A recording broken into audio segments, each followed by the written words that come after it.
고린도 교회는 참으로 말 많고 탈 많은 교회였습니다. 먼저는 이제 추종하는 사역자들을 따라서 팔을 나누고 서로 싸우고 있었고요. 그리고 자신에게 복음을 전해주었던 그 영적 아버지 사도 바울을 비방하고 깎아내리는 문제도 있었습니다. 뿐만 아니라 교회에 근친상간의 죄를 저지르고 있는 사람이 있음에도 불구하고 교회는 그 사람을 징계하거나 치리하는 일에 소홀했습니다. 그래서 바울은 이제 고린도전서 5장까지 이런 여러 문제들을 지적하고 책망하고 어떻게 하는 것이 옳은지에 대해서 가르쳐 줬습니다. 바울이 지금까지 꽤 많은 문제들을 지적하고 책망했기 때문에 이제 고린도 교회에는 더 이상의 문제가 없으려니 하겠지만 또 읽으면서 보시게 됩니다.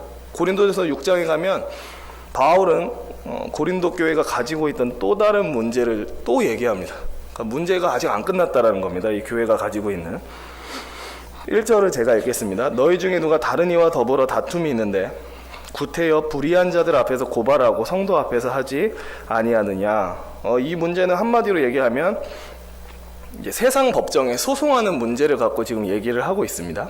그러니까 교인들 사이에서 이해관계로 말미암아서 다툼이 생겼을 때 그들이 그 문제를 교회 안에서 스스로 해결하지 않고 세상 법정으로 들고 갔다라는 겁니다. 교회 안에서 싸움이 났는데 교회 안에서 해결하지 않고 그거를 세상 법정까지 들고 가서 거기서 해결을 받다라는 겁니다. 그리고 이방 재판관들 앞에서 판결을 받았다라고 이렇게 얘기를 합니다.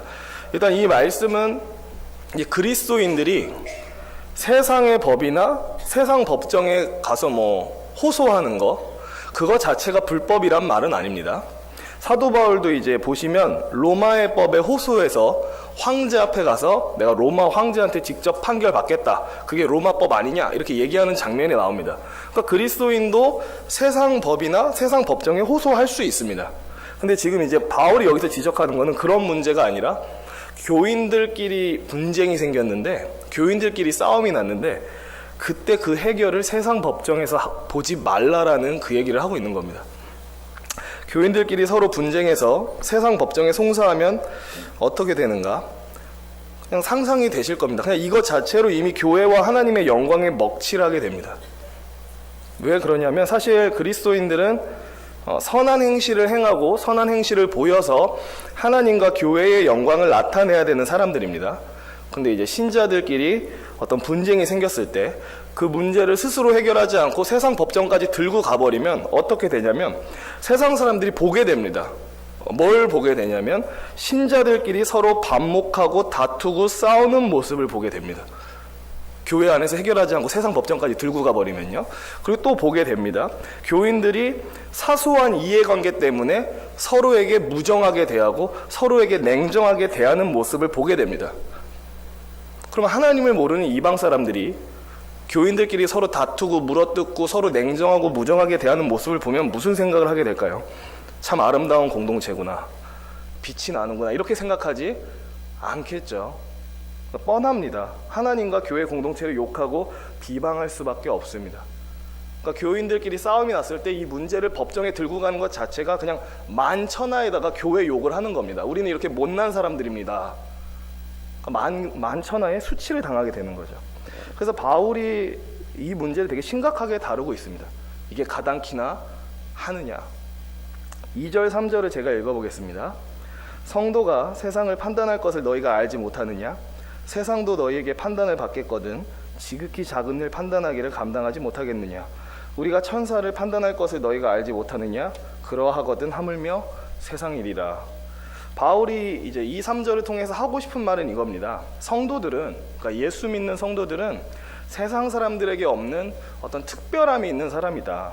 그러면 성도들이 가지고 있는 특별함은 뭐냐라고 했을 때 성도들이 장차 판단하게 될 사람들이라는 겁니다. 일단 2절에 보면은 사도 바울이 성도는 세상을 판단하는 일을 하게 될 거다라는 얘기를 합니다. 세상을 판단하는 일이라는 게 대체 뭐냐라고 한다면 여기에 대한 해석이 되게 이제 여러 가지가 있고 이게 무슨 의미냐라고 했을 때 학자들마다 의견이 좀 갈리는데 그래도 건전해 보이는 의견을 선택해서 말씀드리자면 이렇습니다. 마지막 날이 되면 예수 그리스도께서 영광 중에 재림하십니다. 그때는 이제 처음 이 땅에 오셨을 때와는 다른 모습으로 좀 더 위엄에 차고 어떤 권세 있는 심판자의 모습으로 오시죠. 그리고 온 세상을 자신의 심판대에 올려놓고 판결하실 겁니다. 그럼 그때 성도들은 무엇을 하느냐? 그리스도의 그 엄중한 법정에 배심원과 증인으로 참석해서 그리스도의 판결을 함께 시인하는 방식으로 예수 그리스도의 심판에 동참하게 될 거다라는 의미입니다. 뿐만 아니라 성도들은 3절에서 말하는 것처럼 천사를 판단하게 될 겁니다. 여기서 천사를 판단한다는 게 무슨 말이냐라고 한다면, 여기서 말하는 천사는 아무래도 악한 천사들을 지칭하는 말이라고 생각하고 있습니다. 악한 천사라 함은 사탄과 또 그를 따르는 귀신의 무리들을 가리키는 말입니다.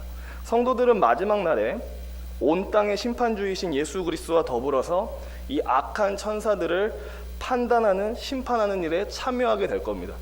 이 악한 천사들을 무적행에 가두는 일에 관여하게 될 겁니다. 그러니까 바울이 지금 2절, 3절을 통해서 이 얘기를 하는 겁니다. 여러분이 어떤 사람들인지 알지 못합니까? 여러분들은 훗날 예수 그리스도께서 온 세상을 심판할 때 그 심판에 동참하게 될 사람들입니다. 여러분이 어떤 사람들인지 알지 못합니까? 여러분은 훗날 예수께서 악한 천사들을 심판하실 때 거기 같이 참여할 사람들입니다. 갑자기 바울이 이 얘기를 하는 이유는 뭐냐면요, 교회에 문제가 있습니다. 교회 사람들끼리 싸우고 분쟁하는 문제. 근데 요거를 제대로 판단하고 판결하지 못하고 있습니다. 그래서 세상 법정에 들고 가고 있죠. 그러니까 두 가지를 비교하고 있는 겁니다.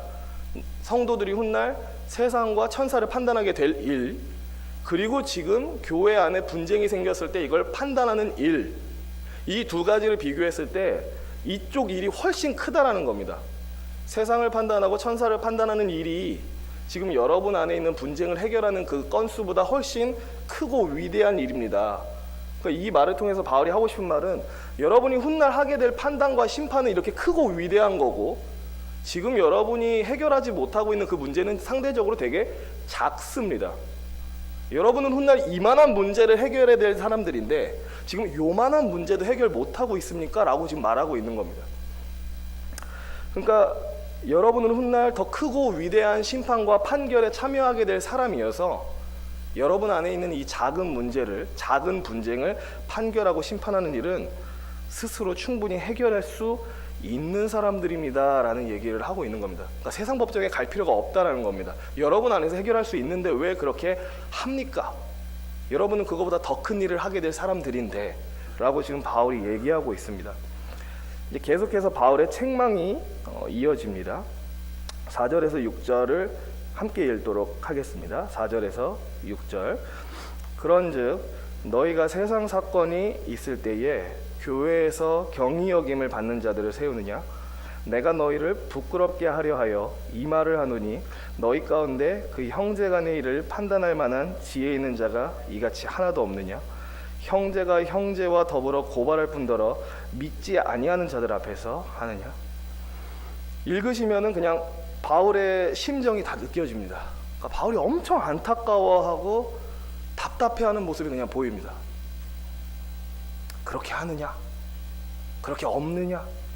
그렇게까지 해야 되겠느냐? 라고 계속 이제 얘기를 하죠. 너희가 세상 사건이 있을 때 교회의 경히 여김을 받는 자들을 세우느냐? 4절에서 이렇게 말을 하는데요. 이게 사실 이게 무슨 의미지? 라고 좀 잘 와닿지 않습니다. 그래서 다른 번역 성경으로 한번 읽어보겠습니다. 6장 4절을 이렇게 번역해놨습니다. 여러분에게 그런 문제가 생겼을 때 교회에서 별로 대단하게 여기지 않는 세상 사람들을 재판관으로 세워서야 되겠습니까? 그러니까 이 말은 뭐냐면요, 고린도 교인들조차도 사실 그 세상의 재판장들을, 그 세상 법정의 재판관들을 그렇게 신뢰하고 인정하지 않고 있었다는 겁니다. 당시에 고린도 교인들은 세상의 그 법관들을 별로 신뢰하지 않았어요. 그 사람들을 인정하지도 않았어요. 근데 웃긴 거는 신뢰하지도 않고 인정하지도 않는 그 사람들 앞에 교회의 문제를 다 꺼내놓고 그 앞에서 판결을 받았다는 거죠. 그러니까 바울이 봤을 땐 답답하기 그지 없는 겁니다.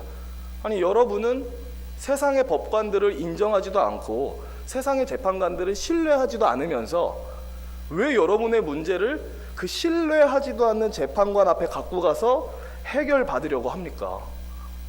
여러분의 교회 안에 그 분쟁을 해결할 만한 지혜를 갖고 있는 사람이 정말 하나도 없습니까? 라고 물어보는 겁니다. 이 말은 없다라는 말이 아니고 있다라는 얘기입니다.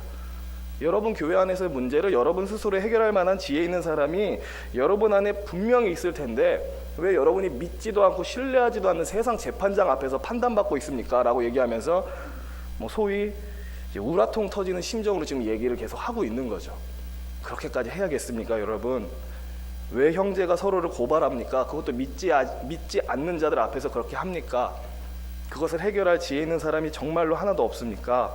라고 이렇게 막 답답한 심정을 토로합니다. 그리고 마지막으로 7절에서 이렇게 얘기를 합니다. 너희가 피차 고발함으로 너희 가운데 이미 뚜렷한 허물이 있나니 차라리 불의를 당하는 것이 낫지 아니하며 차라리 속는 것이 낫지 아니하냐. 일단 이 6장 7절을 어떤 다른 번역 성경은 좀 더 와닿게 번역을 해놨는데요. 뭐라고 번역했냐면 성도 여러분들이 서로 고발하는 모습을 세상 법정에 보여주는 것 자체로 이미 패소한 겁니다. 이미 패배한 겁니다라고 번역해 놓은 성경이 있어요. 되게 잘 번역한 것 같습니다. 하여튼 여기서 뚜렷한 허물이 있다라고 얘기를 하는데요. 교인들 간의 이제 분쟁 때문에 세상 법정에 송사하면 여러 가지 문제가 생기지만 크게 두 가지 문제가 생깁니다. 첫째로는 악착같이 개인의 이익을 보장받기 위해서 세상 법정에 송사해버리면 제가 처음에 말씀드린 것처럼 교회와 그리스도의 영광에 누를 끼치게 됩니다. 그렇죠? 교인이 같이 예수 안에 서로 한 신앙 안에 있다라고 하는 교인들끼리 냉정하고 무정하게 다투는 모습을 보여주는 것 자체가 그 세상 사람들한테 그걸 그냥 노출시키는 것 자체가 교회와 그리스도의 영광을 가립니다. 이게 첫 번째 큰 문제고요. 두 번째는 자신의 권리와 이익을 되찾기 위해서 애쓰다 보면 나랑 다투고 있는 다른 지체에게 큰 손실이나 해악을 자연스럽게 끼치게 됩니다. 그러니까 사람은 심보가 어떻게든 자기의 권리를 되찾으려고 하죠. 절대로 손해 안 보려고 하는 게 일반적으로 사람이 갖고 있는 심보입니다. 근데 이제 교인들끼리 싸울 때 난 절대 손해 안 보리라, 이기고 말리라, 난 나의 권리를 찾으리라 하고 치열하게 싸우면 어쩔 수 없이 둘 중 하나는 큰 피해를 더 받게 돼 있습니다. 더 큰 수치를 당하게 돼 있습니다. 그러니까 그 과정 가운데 탐욕, 보복, 앙심 이런 악한 감정들이 개입돼서 막 싸운다라는 거죠. 근데 아시다시피 이러한 모습 자체가 성경이 가르치고 있고 예수 그리스도께서 가르치신 사랑의 정신에 하나도 안 맞습니다. 누가 그걸 보고 참 저 사람들은 그리스도의 정신을 따르는 사람들이네요 라고 얘기하겠습니까? 딱 봐도 사랑의 정신이 하나도 보이지 않는데요. 그래서 7절에서 바울이 좀 파격적인 제안을 합니다. 어떤 제안을 하냐면요, 여러분이 교인들 간의 분쟁이 생기면 세상 법정에까지 가지 말고 차라리 불의를 당하든지 차라리 속아서 여러분의 권리를 잃어버리는 걸 선택하십시오라고 얘기를 합니다. 그냥 당해주라는 겁니다. 당해주라는 겁니다. 싸웠을 때 그냥 져주라는 겁니다.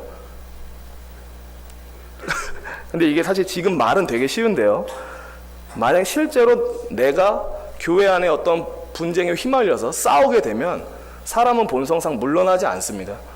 그래, 내가 차라리 그냥 당해주자, 내가 차라리 속아주자, 모른 척하고 내가 접자, 이렇게 가지 않습니다. 웬만해선. 그렇게 해버리면 그 마음 가득 분함과 원통함과 괴로움이 찾아올 거기 때문에 그걸 사실 사람들이 잘 감당하지 못합니다. 근데 그럼에도 불구하고 바울이 제안을 합니다. 교인들 안에서 싸움이 생겼을 때 세상 법정까지 갈 바에는 그냥 불의를 당하고 그냥 속고 말아라. 왜 그렇게 해야 될까요? 하나님의 교회와 또 하나님의 영광을 지키는 일이 내 개인의 이익과 권리를 챙기는 것보다 훨씬 더 높은 가치를 갖고 있기 때문에 그렇습니다. 두 가지를 비교했을 때 내 이익과 권리를 찾을까 아니면 교회와 하나님의 영광을 생각할까 비교했을 때 이쪽이 비교할 수 없을 만큼 크다는 겁니다. 그러니까 작은 쪽을 아무렇지도 않게 포기할 수 있어야 된다라는 얘기를 하고 있습니다. 맞죠? 하나님의 영광을 위해서 자기 자신을 부인할 줄 아는 게 기독교의 정신이기 때문에 바울의 이 말은 맞습니다. 근데 현실적으로 매우 실천하기 어렵습니다. 근데 바울이 무슨 말을 하고 싶은지는 아실 겁니다.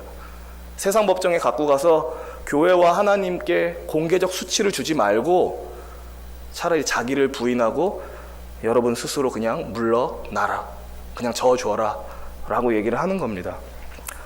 예수께서도 이런 파격적인 말씀을 하셨었습니다. 나는 너희에게 이르노니 악한 자를 대적하지 말라. 누구든지 내 오른뺨을 치거든 왼편도 돌려대며 또 너를 고발하여 속옷을 가지고자 하는 자에게 겉옷까지도 가지게 하며 라는 파격적인 얘기를 하셨었습니다. 또 로마서는 이렇게 말을 합니다. 이거는 많이 들어보신 말씀인데, 그러니까 이게 좀 져주는 문제에 대해서 위로를 얻을 수 있는 말씀입니다. 내가 스스로 속아주고 그냥 물러나 주는 것에 대해서 위로를 주는 말씀. 내 사랑하는 자들아, 너희가 친히 원수를 갚지 말고 하나님의 진노하심에 맡기라. 기록되었으되 원수 갚는 것이 내게 있으니 내가 갚으리라고 주께서 말씀하시느니라. 말씀을 마치겠습니다. 인터넷에 찾아보니까 2015년 민사재판의 18%가 교회 관련 소송이었습니다. 그러니까 민사재판의 5개 중에 1개는 교회 관련된 문제였다는 겁니다. 그냥 보여주고 있습니다. 뭘 보여주고 있냐면 교회가 교인들 간의 분쟁을 스스로 해결할 능력을 안 갖고 있다는 걸 보여주고 있습니다. 그리고 동시에 성도들이 성경에 대해서 무지하다라는 것도 보여주고 있습니다. 오늘 고린도전서 이 말씀을 잘 아는 사람들이었다면 그렇게까지 웬만하면 안 갔겠죠. 그리고 또 다른 한편으로는 교인들이 어떤 당회나 총회의 재판국과 같은 치리회를 신뢰하지 못한다는 의미도 됩니다. 그만큼 이제 세상 법정에 많이 간다는 의미가 아주 여러 가지 의미를 내포하고 있습니다. 슬프죠. 설교를 쓰면서도 그냥 마음이 안 좋았습니다. 그래서 2가지를 같이 기도해 주셨으면 좋겠습니다. 먼저는 우리 신월중부교회가 자기를 부인하고 교회와 그리스도의 영광을 위해 살아가는 교회가 되게 해달라고 기도해 주십시오. 자기 부인을 잘 안 하거든요. 사실 저도 그렇지만 성도들이 지향해야 되는 방향이 자기 부인인데 웬만하면 자기 부인을 잘 안 합니다.